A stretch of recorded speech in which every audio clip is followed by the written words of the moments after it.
Hi friends, ಇದು ಮಸ್ತ್ ಮಗ ಚಾನೆಲ್ನ ಇಂಟರ್ನ್ಯಾಷನಲ್ ಬುಲೆಟಿನ್ ಸುತ್ತು ಜಗತ್ತು. ನಾನು ಅಮರ್ ಪ್ರಸಾದ್. ಗಲ್ಫ್ ಯುದ್ಧದಲ್ಲಿ ಜಗತ್ತು ಏನಾಗಬಹುದು ಅಂತ ನಿರೀಕ್ಷೆ ಮಾಡಿತ್ತು, ಮತ್ತೆ ಅದೇ ಆಗ್ತಾ ಇದೆ. ಇರಾನ್ ಮೇಲಿನ ದಾಳಿ ನಿಲ್ಲುತ್ತೆ ಅನ್ನೋ ಟ್ರಂಪ್ ಹೇಳಿಕೆ ಸುಳ್ಳು ಅನ್ನೋದು ಮತ್ತೆ ಸಾಬೀತಾಗಿದೆ. ಯುದ್ಧ ಕಮ್ಮಿ ಆಗೋದ್ರ ಬದಲಿಗೆ ದಿಢೀರಂತ ಮತ್ತೆ ಜಾಸ್ತಿನೇ ಆಗ್ತಾ ಇದೆ. ಈ ಸಲ ನಮ್ಮ ಗ್ಯಾಸ್ ಪೈಪ್ಲೈನ್ ಮೇಲೆ ದಾಳಿ ಮಾಡಲಾಗಿದೆ ಅಂತ ಇರಾನೇ ಹೇಳಿದೆ.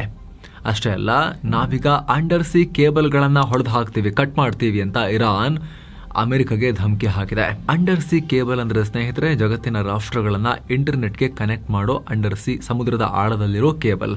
ಈಗ ಆಲ್ರೆಡಿ ಬಹ್ರೇನ್ ನಲ್ಲಿ ಅಮೆಜಾನ್ ನ ಕೇಂದ್ರವೊಂದರ ಮೇಲೆ ಡ್ರೋನ್ ದಾಳಿ ಕೂಡ ಮಾಡಲಾಗಿದೆ. ಭಾರಿ ಕೋಲಾಹಲ ಶುರುವಾಗಿದೆ. ಈ ನಡುವೆ UAE ಮತ್ತು ಸೌದಿ ಕೂಡ ಈ ಯುದ್ಧಕ್ಕೆ ತಯಾರಿ ಮಾಡ್ಕೊಳ್ತಿದ್ದಾರೆ. ಯುದ್ಧಕ್ಕಿಳಿಯೋಕೆ ಹೆಜ್ಜೆ ಇಡ್ತಿದ್ದಾರೆ. ಇಡೀ ಗಲ್ಫ್ ಮತ್ತೆ ಧಗಧಗಿಸೋ ಲಕ್ಷಣ ಕಾಣಿಸ್ತಾ ಇದೆ. ಇಲ್ಲಿಗೆ ನಿಲ್ಲಲ್ಲ, ನಾವೆಲ್ಲ ಇನ್ನೂ ದೊಡ್ಡದೇನೋ ನೋಡಬೇಕಾಗಿದೆ ಅನ್ನೋದನ್ನ ಇದು ಸೂಚಿಸ್ತಾ ಇದೆ. ಇನ್ನು ಈ ಯುದ್ಧ ಕೈಮೀರಿ ಹೋಗ್ತಿರೋ ಸನ್ನಿವೇಶದಲ್ಲಿ ಭಾರತ ತನ್ನ ಸೇನೆಯೊಂದಿಗೆ ತುರ್ತು ಮೀಟಿಂಗ್ ಮಾಡಿದೆ. CDS ಭೂಸೇನಾ ಮುಖ್ಯಸ್ಥರು, ವಾಯುಪಡೆ ಮತ್ತು ನೌಕಾಸೇನಾ ಮುಖ್ಯಸ್ಥರೊಂದಿಗೂ ಕೂಡ ರಕ್ಷಣಾ ಮಂತ್ರಿ ರಾಜನಾಥ್ ಸಿಂಗ್ ಮೀಟಿಂಗ್ ಮಾಡಿದ್ದಾರೆ. ಇದರಲ್ಲಿ ಏನ್ ಚರ್ಚೆಯಾಗಿದೆ ಅನ್ನೋದನ್ನ ಇನ್ನೂ ಕೂಡ ಬಹಿರಂಗಪಡಿಸಿಲ್ಲ. ಆದರೆ ಮೂಲಗಳ ಮಾಹಿತಿ ಪ್ರಕಾರ ಸೇನೆಯ ಆಪರೇಷನಲ್ ಪ್ರಿಪೇರ್ಡ್ನೆಸ್ ಅಂದ್ರೆ ಏನಾದರೂ ಸನ್ನಿವೇಶ ಬಂದ್ರೆ ಕಾರ್ಯಾಚರಣೆಗೆ ಸೇನೆಯ ತಯಾರಿ ಹೇಗಿದೆ ಅನ್ನೋದ್ರ ಬಗ್ಗೆ ಚರ್ಚೆ ಮಾಡಲಾಗಿದೆ. ಯಾವುದೇ ಹಂತದ ಕಾರ್ಯಾಚರಣೆಗೆ ರೆಡಿ ಇರುವಂತೆ ಸೂಚಿಸಲಾಗಿದೆ. ಇದು ಮಿಡಲ್ ಈಸ್ಟ್ ನಲ್ಲಿ ಭಾರತ ತನ್ನ ನೌಕೆಗಳಿಗೆ ರಕ್ಷಣಾ ಕಾರ್ಯಾಚರಣೆಯನ್ನ ಮಾಡೋಕ ಇನ್ನೂ ಕೂಡ ಕನ್ಫರ್ಮ್ ಇಲ್ಲ. ಆದ್ರೆ PM ನರೇಂದ್ರ ಮೋದಿ ಅವರು ಕೋವಿಡ್ ಕಾಲದ ಹಾಗೆ ನಾವು ರೆಡಿ ಆಗಬೇಕು, ಅಷ್ಟೇ ಕಷ್ಟ ಇದೆ ಅನ್ನೋ ತರದಲ್ಲಿ ಹೇಳಿಕೆಯನ್ನ ಕೊಟ್ಟರು. ಮಿಡಲ್ ಈಸ್ಟ್ ಯುದ್ಧದ ಪರಿಣಾಮ ಫೇಸ್ ಮಾಡೋಕೆ ನಾವೆಲ್ಲ ತಯಾರಾಗಬೇಕು ಅಂತ. ಅದರ ಬೆನ್ನಲ್ಲೇ ಈ ಮೀಟಿಂಗ್ ಆಗಿದೆ. ಅಲ್ಲದೆ ಸದ್ಯ ಅಮೆರಿಕದ ಅಧೀನ ರಕ್ಷಣಾ ಕಾರ್ಯದರ್ಶಿ ಎಲ್ಬ್ರಿಡ್ಜ್ ಕಾಲ್ಬಿ ಭಾರತ ಪ್ರವಾಸದಲ್ಲಿದ್ದಾರೆ. ಸದ್ಯ ಅಮೆರಿಕದ ಡಿಫೆನ್ಸ್ ಪಾಲಿಸಿ ರೂಪಿಸುವಲ್ಲಿ ಇವ್ರದ್ದು ಬಹಳ ದೊಡ್ಡ ಪಾತ್ರ ಇದೆ. ಇಂಥ ಟೈಮ್ ನಲ್ಲೇ ಈ ಸಭೆ ಮಹತ್ವ ಪಡ್ಕೊಂಡಿದೆ. ಏನು ಡೀಲ್ ಆಗುತ್ತೆ, ಎನರ್ಜಿ ಸೆಕ್ಟರ್ ಮೇಲೆ ದಾಳಿ ಮಾಡಲ್ಲ ಅಂತ ಟ್ರಂಪ್ ಹೇಳಿದ ಬೆನ್ನಲ್ಲೇ ಅಮೆರಿಕ ಇಸ್ರೇಲ್ ಇಬ್ರು ಸೇರ್ಕೊಂಡು ಇರಾನ್ನ ಗ್ಯಾಸ್ ಪೈಪ್ಲೈನ್ ಮೇಲೆ ದಾಳಿ ಮಾಡಿದ್ದಾರೆ. ಇರಾನ್ನ ಸರ್ಕಾರಿ ಮಾಧ್ಯಮವೇ ಈ ಆರೋಪ ಮಾಡಿದೆ. ವಿಡಿಯೋ ಕೂಡ ವೈರಲ್ ಆಗಿದೆ. ಇರಾನ್ನ ಇಸ್ಫಹಾನ್ ಮತ್ತು ಖೊರಾಮ್ ಶಹರ್ ನಗರಗಳಲ್ಲಿರೋ ಗ್ಯಾಸ್ ಫೆಸಿಲಿಟಿಗಳನ್ನೇ ಟಾರ್ಗೆಟ್ ಮಾಡಿ ದಾಳಿ ಮಾಡಲಾಗಿದೆ. ಇಸ್ಫಹಾನ್ನ ಕಾವೆ ಸ್ಟ್ರೀಟ್ ನಲ್ಲಿರೋ ಗ್ಯಾಸ್ ಪ್ರೆಷರ್ ಕಂಟ್ರೋಲ್ ಸ್ಟೇಷನ್ ಮೇಲೆ ಕ್ಷಿಪಣಿಗಳು ಅಪ್ಪಳಿಸಿವೆ. ಪರಿಣಾಮ ಇಡೀ ಫೆಸಿಲಿಟಿಯೊಂದಿಗೆ ಅಕ್ಕಪಕ್ಕದ ಹಲವು ಮನೆಗಳು ಕೂಡ ಸಂಪೂರ್ಣವಾಗಿ ಧ್ವಂಸವಾಗಿವೆ ಅಂತ ಇರಾನ್ನ ಫಾರ್ಸ್ ನ್ಯೂಸ್ ಏಜೆನ್ಸಿ ರಿಪೋರ್ಟ್ ಮಾಡಿದೆ. ಮತ್ತೊಂದ್ ಕಡೆ ಇರಾನ್ ಟ್ರಂಪ್ಗೆ ಹೀನಾಮಾನವಾಗಿ ಬೈದಿದೆ. ಟ್ರಂಪ್ ಒಬ್ಬ ಅಪ್ಪಟ ಸುಳ್ಳುಗಾರ, ಆತನಿಗೆ ಮಾನ ಮರ್ಯಾದೆನೇ ಇಲ್ಲ ಅಂತ ಇರಾನ್ ಪಾರ್ಲಿಮೆಂಟ್ ನ ಅಲಿ ನಿಖಾ ಜಾದೆ ಹೇಳಿದ್ದಾರೆ. ಒಂದ್ ವೇಳೆ ಅವರು ನಿಜವಾಗ್ಲೂ ಮಾತುಕತೆ ನಡೆಸಿದ್ದೆ ಅಂತ ಆದ್ರೆ ನಮ್ಮೊಂದಿಗೆ ನಮ್ಮ ಯಾವ ನಾಯಕರೊಂದಿಗೆ ಮೀಟಿಂಗ್ ಮಾಡಿದ್ರು ಅನ್ನೋದನ್ನ ಅವರು ಬಾಯಿ ಬಿಡ್ಲಿ ನೋಡೋಣ ಅಂತ ಸವಾಲು ಹಾಕಿದ್ದಾರೆ. ಈ ಹಿಂದೆ ಕೂಡ ಜೂನ್ 2025 ಮತ್ತು ಫೆಬ್ರವರಿಯಲ್ಲೂ ಕೂಡ ಇದೇ ರೀತಿ ಮಾತುಕತೆಯ ನಾಟಕ ಆಡಿ ನಮಗೆ ಮೋಸ ಮಾಡಿ ಅಮೆರಿಕ ಏಕಾಏಕಿ ದಾಳಿ ಮಾಡಿತ್ತು ಅಂತ ಹಳೆ ಇತಿಹಾಸವನ್ನ ಬಿಚ್ಚಿಟ್ಟಿದ್ದಾರೆ. ಆ ಮೂಲಕ ಟ್ರಂಪ್ ಹೇಳಿದ್ದೆಲ್ಲ ಸುಳ್ಳು ಮಾತುಕತೆ ಬಗ್ಗೆ ಅಂತ ಇರಾನ್ ಹೇಳ್ತಾ ಇದೆ. ಅತ್ತ ಇರಾನ್ ಭದ್ರತಾ ಸಮಿತಿಯ ಹಿರಿಯ ಸದಸ್ಯ ಹಾಗೂ ಮೇಜರ್ ಜನರಲ್ ಇಸ್ಮಾಯಿಲ್ ಕೌಸರಿ ಕೂಡ ಟ್ರಂಪ್ ರನ್ನ ಟೀಕಿಸಿದ್ದಾರೆ. ಟ್ರಂಪ್ ಮತ್ತು ಇಸ್ರೇಲ್ ಪ್ರಧಾನಿ ನೆತನ್ಯಾಹು ಇಬ್ಬರು ಕೂಡ ಹುಟ್ಟು ಸುಳ್ಳುಗಾರರು. ನಮ್ಮ ದೇಶದ ಜನರಿಗೆ ಸರ್ಕಾರದ ಮೇಲೆ ಅನುಮಾನ ಬರೋ ರೀತಿ ಮಾಡಿ ಒಡಕು ಮೂಡಿಸೋದು ಇವರ ರಿಯಲ್ ಟಾರ್ಗೆಟ್. ಹೀಗಾಗಿ ಅಮೆರಿಕದೊಂದಿಗೆ ಯಾವುದೇ ಮಾತುಕತೆಗೆ ಇಳಿಯೋ ಮುನ್ನ ನಾವು ಬಹಳ ಎಚ್ಚರಿಕೆಯಿಂದ ಹೆಜ್ಜೆ ಇಡಬೇಕು ಅನ್ನೋ ಹೇಳಿಕೆ ಕೊಟ್ಟಿದ್ದಾರೆ. ಮತ್ತೊಂದ್ ಕಡೆ ಇರಾನ್ನ IRGC ಕೂಡ ವಾರ್ನಿಂಗ್ ಕೊಟ್ಟಿದೆ. ನಾವು ನಮ್ಮ ಶತ್ರುಗಳೊಂದಿಗೆ ಟೇಬಲ್ ಮೇಲೆ ಕೂತು ಮಾತುಕತೆ ನಡೆಸಲ್ಲ, ಬದಲಿಗೆ ನಮ್ಮ ಪ್ರಬಲ ಕ್ಷಿಪಣಿಗಳನ್ನ ಫೈರ್ ಮಾಡಿ ಅವರಿಗೆ ಹೊಡಿತಾ ಕ್ಷಿಪಣಿಗಳ ಮಾತುಕತೆ ನಡೆಸ್ತೀವಿ ಅಂತ ಹೇಳಿ ಟ್ರಂಪ್ಗೆ ನೇರವಾಗಿ ಟಾಂಟ್ ಕೊಟ್ಟಿದೆ. ಅಲ್ಲದೆ IRGC ಈಗ ತನ್ನ ಆಪರೇಷನ್ ಟ್ರೂ ಪ್ರಾಮಿಸ್ 4 ಅಡಿಯಲ್ಲಿ 78ನೇ ಹಂತದ ಭೀಕರ ದಾಳಿಯನ್ನ ಶುರು ಮಾಡಿದೆ. ಈ ದಾಳಿಯಲ್ಲಿ ಬಲಿಷ್ಠ ಎಮಾದ್ ಮತ್ತು ಖದರ್ ಮಿಸೈಲ್ಗಳೊಂದಿಗೆ ಡ್ರೋನ್ಗಳನ್ನ ಕೂಡ ಬಳಸ್ತಾ ಇದ್ದಾರೆ. ಇಸ್ರೇಲ್ನ ಪರಮಾಣು ಕೇಂದ್ರವಿರೋ ಡಿಮೋನಾ, ಟೆಲ್ ಅವೀವ್, ಐಲಟ್ ಸೇರಿ ಮಿಡಲ್ ಈಸ್ಟ್ ನಲ್ಲಿರೋ ಅಮೆರಿಕದ ಹಲವು ಸೇನಾ ನೆಲೆಗಳ ಕಡೆಗೆ ಏಕಕಾಲದಲ್ಲಿ ಮಿಸೈಲ್ ಮತ್ತು ಡ್ರೋನ್ಗಳನ್ನ ಫೈರ್ ಮಾಡಿದ್ದಾರೆ.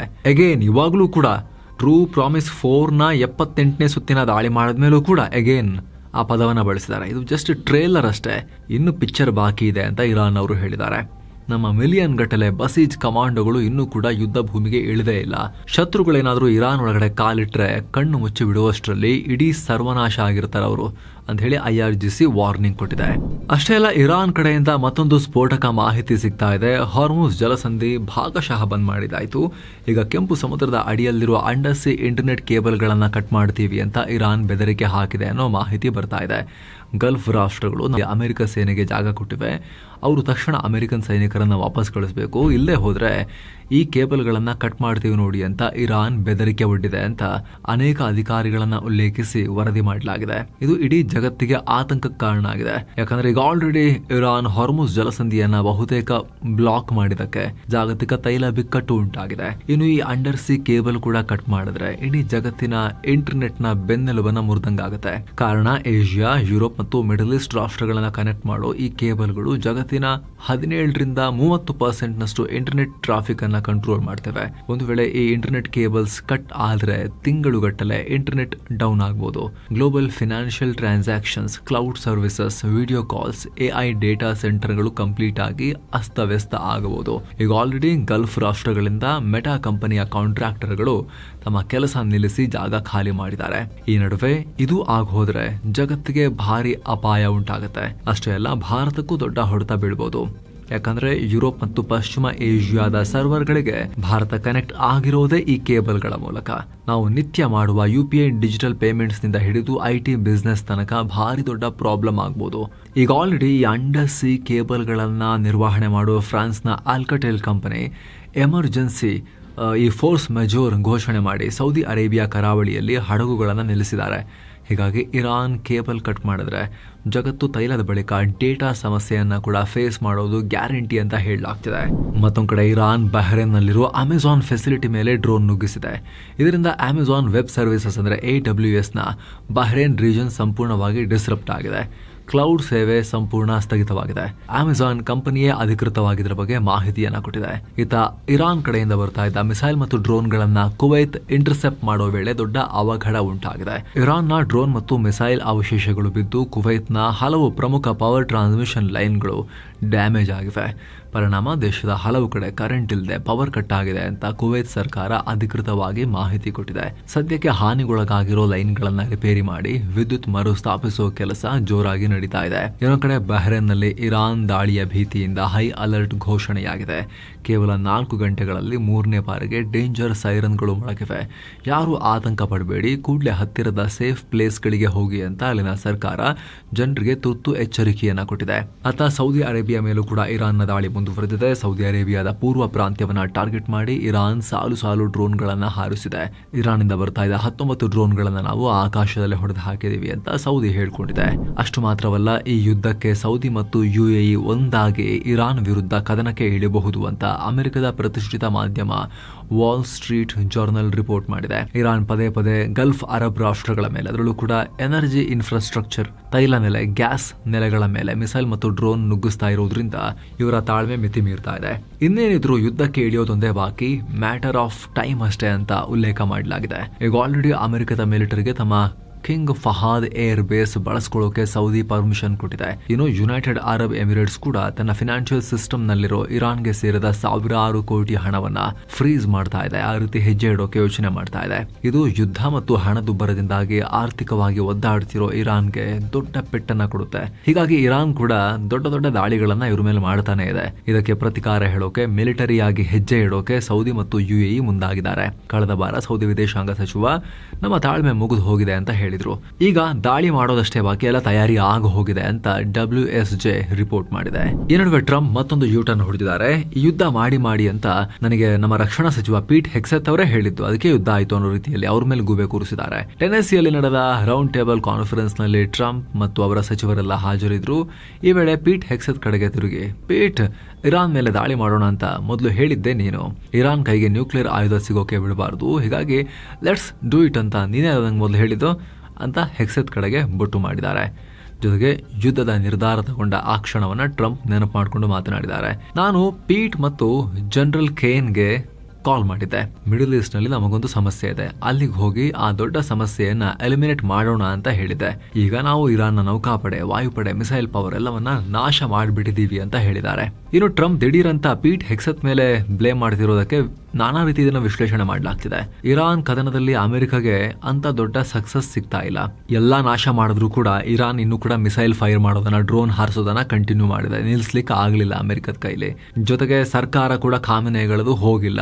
ಸೀನಿಯರ್ ಖಾಮಿನೆ ಹೋಗಿ ಜೂನಿಯರ್ ಖಾಮಿನೆ ಈಗ ಅಲ್ಲಿ ಸುಪ್ರೀಂ ಲೀಡರ್ ಆಗಿ ಒಂದು ಕೂತ್ಕೊಂಡಿದ್ದಾರೆ.